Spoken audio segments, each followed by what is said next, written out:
video. We don't remember good times. I was like videoing without it on. It's possible to have a pro-growth president in the White House. I think that a lot of us will respond to it. And it I need to have your camera down here. I could video a bunch of segments of one video. I think that's pretty funny. I mean, listen, we know that Bernie Sanders got a record number of millennials out to the polls in the Democratic primary.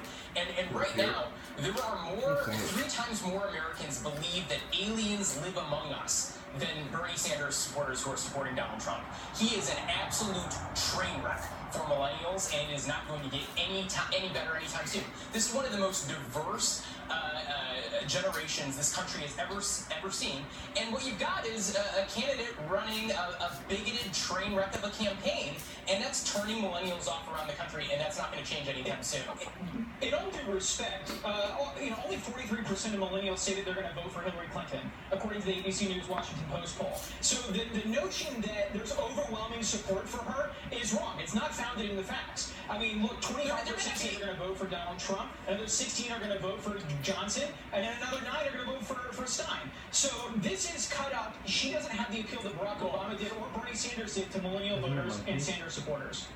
Well, here's what we know, is that there is absolutely no way that Donald Trump is going to win millennials' votes. And listen, I think it'll be interesting to see where polling ends up as we get closer and closer to Election Day. I think more and more millennials are going to be these smart voters that they have been so far, and understand that this election is really a choice between 2 candidates. One candidate who is a bigoted circus barker, and the other candidate, Hillary Clinton. And I think they're going to naturally gravitate towards this sensible candidate. With all due respect, Neil, if you want to call one names, you have to call the other one a liar.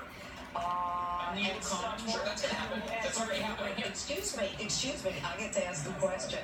A liar and someone who has repeatedly lied to the American people about a video, about classified emails. Her husband comes out and basically says the FBI director is full of a load of BS. I mean, come on. Yeah, listen, I think that is going to be the charges that are made against Hillary Clinton. And listen, I think that millennial voters are watching Donald Trump, what he says and what he does, and that's more important than any of these innuendos and claims that are being made by... Would you call it an innuendo when someone lies to the American people? Is that an innuendo? Listen, we know that Donald Trump is a repeated liar to the American people. This is a guy who can't get through his states without saying something untrue. Neil, what did he lie about? What has he lied about? Yeah. What has he lied about? Well, so one thing that he lied about just this past week is that he was somehow trying to gin up gun fanatics when instead he was actually threatening a presidential candidate. That was a lie. Really? And what about the fact that the night of Benghazi they waited 13 hours and Hillary Clinton said that it was about a video and we couldn't have gotten there in time? Was that the truth? How many millions of dollars are Republicans going to pour into investigating Benghazi and finding nothing? Do you really believe hundreds of millions of dollars? Huh? They have found nothing. They have found nothing. What have they found to go after Hillary Clinton with? What are they going to go after her with? The fact that there are 4 people who died, and she criticized... Yeah, they are, which is incredibly unfortunate. You know what? Let me explain something to you. When I ask a question, you listen and you answer. All right? Sure. Go ahead. Look, Hillary Clinton does not... I mean, she's a neocon. She's supported every war since Vietnam. She's pro-Wall Street. She's anti-worker. I cannot in good conscience support her. And so, I think a lot of millennials actually are the same move as me. And when you look at the polls, if you trust the polls, I'm right. All right. So, Neil, what does Donald Trump have to do to get your vote? And Harlan, what does Hillary have to do to get your vote?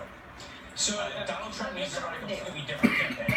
Yeah, Donald Trump needs to run a completely different campaign.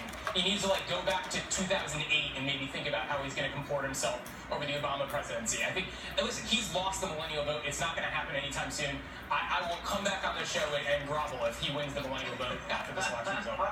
It's important to say that he may not win the millennial vote outright. He may not win a plurality, but he's going to peel enough voters away. All right, Neil, Harlan, thanks for being with us, and we're going to be right back. The fuck? She's fucking crazy. She's all happy now. She just went off on him and now